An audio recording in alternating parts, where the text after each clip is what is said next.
young auditorium. At this time, we ask that you turn off your cell phones and any other distracting devices that you might have. Please take note of the nearest emergency exits.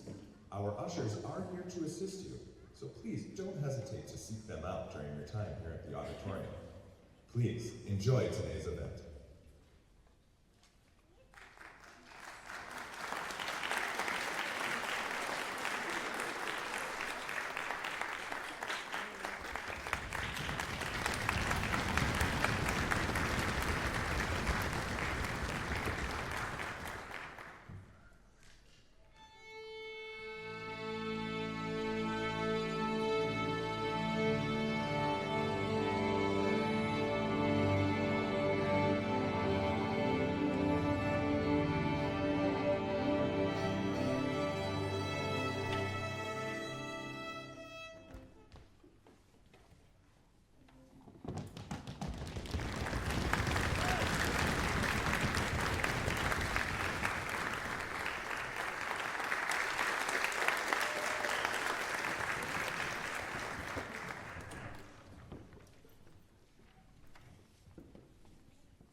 symphony and our chamber orchestra here. And during the summer, I also conduct the symphonic strings and this next ensemble, which is our chamber orchestra.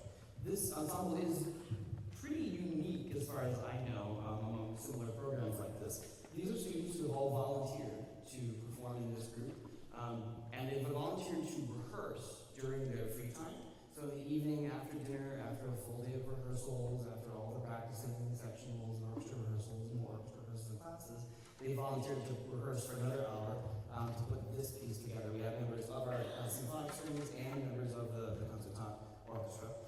And the reason I say this group is unusual is because they have prepared this piece almost entirely on their own. I've been coaching the group, and we have a couple of composers who have been playing in the ensemble, but we pretty much leave it up to them to sort of decide how things go, decide how quickly we're going to do it, decide on the bowing, work things out, and decide how rehearsals are going to go. This is one of my favorite parts of this afternoon's program because it's a group that I've kind of worked with a little bit, but in the performance, I get to join you in the audience because they perform without a conductor. This next piece is it's a really interesting work by an even more interesting composer. His name was Joseph Bologna, also known as the Chevalier de Saint-Georges. He was a French composer around the time of Mozart. And he's known as the Black Mozart. His mother was black, his father was white, was French. He was a champion swordsman, a champion marksman.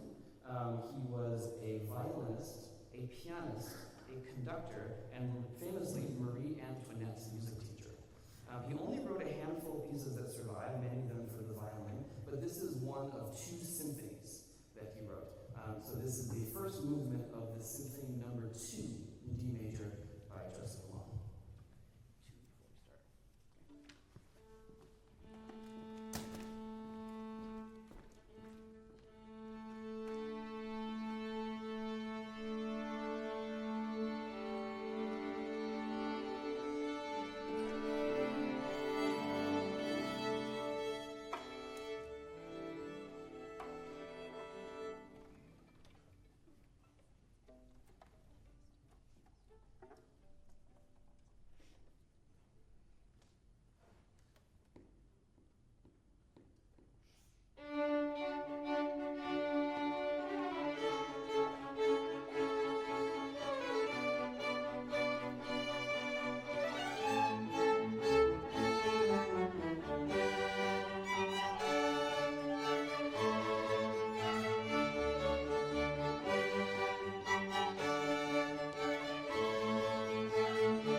it's sort of a milestone year, right? So we're deciding how should we sort of mark this occasion. And the first thing we did, of course, is our theme this summer has been music and celebration.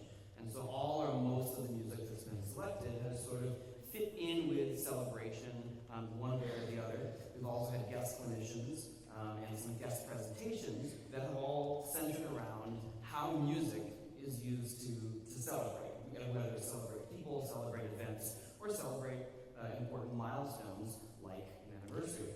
But we thought we wanted to do something extra special this year. And we eventually, after a number of months of discussion, we decided we would commission a piece, a brand new piece to mark this occasion. And there is a sort of one of the preeminent arrangers for school orchestras is Carrie Elaine Grizel. I never met her. I didn't know her, but as we're discussing different people that we could commission to write this work, her name came up, and unbeknownst to me, she lives here in Wisconsin. She's from Stevens Point. She's been teaching in Wisconsin for a number of years, and so we contacted her and asked her if she would write this piece for us. That was, I think, 2 years ago, and so we now have a much delayed premiere. But what she came up with was a really fantastic work, and it was exactly what we were hoping for. It's joyful, it's celebratory, and even the name sort of, I think, fits perfectly in with our theme. This is the world premiere, the very first performance of Fanfare and Festivity by Carrie Elaine Grizel.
Good afternoon. I hope come on up. Week has been hot enough for you. I'm afraid maybe we have something to do with that because these students have been on fire all week. All right. Well,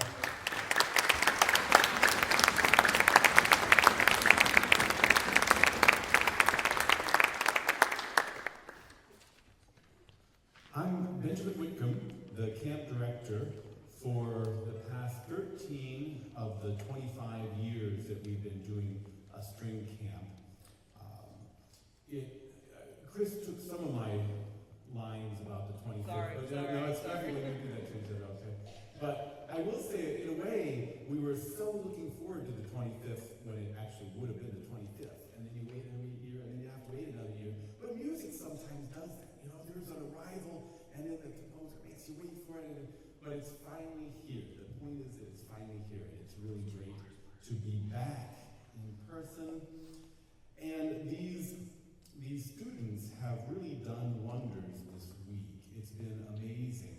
Our composer of the featured piece that you just heard, Carrie Lane Ruzel, whose music is played around the world, she was also one of our guest artists this week, and one of the things that she made a point of emphasizing was how much her experiences with a one-week music camp that she went to growing up meant to her, and how that was fuel for her all year. And I think that is definitely going to be true of these students that you've been hearing so far today. So one of the things that we do at this point in the concert is to give out some outstanding camper awards. Just one per orchestra. Can we do that? No, we have to stay solvent, as known as that.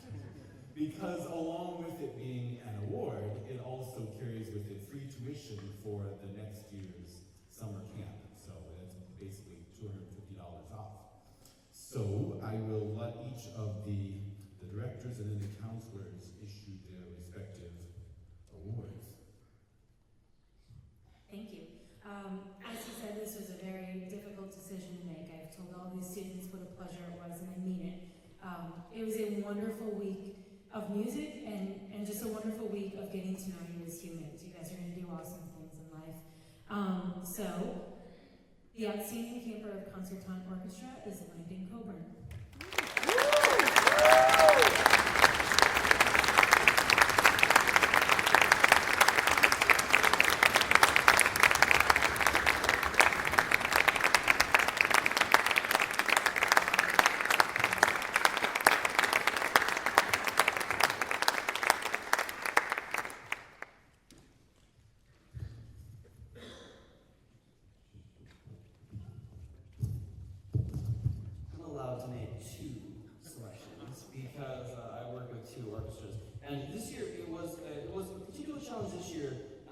Not just because of the level of students that we had, but that absolutely was part of it. It was more what direction, what criteria that I want to use to select these students. Because we had some fantastic leaders. We had some people with really spectacular attitudes all week. But the two campers that I selected have been invaluable section players in both orchestras. And so for the symphonic orchestra, Elena Riddell.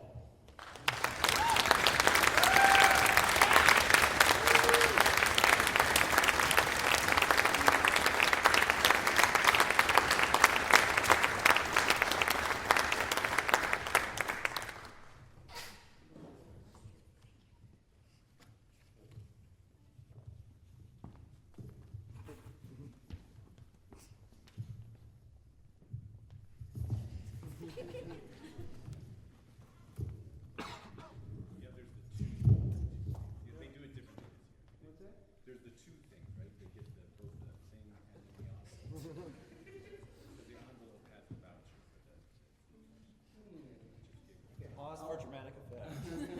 I'll sort this out later. For chamber, is it Ashley Butala?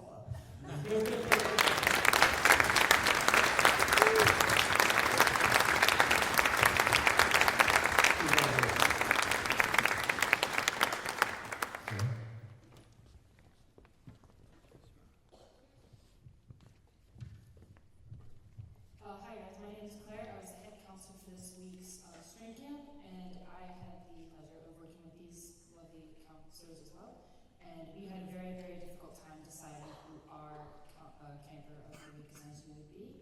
There were many, many great options, but our final decision came down to our chess master, Jude Clinton.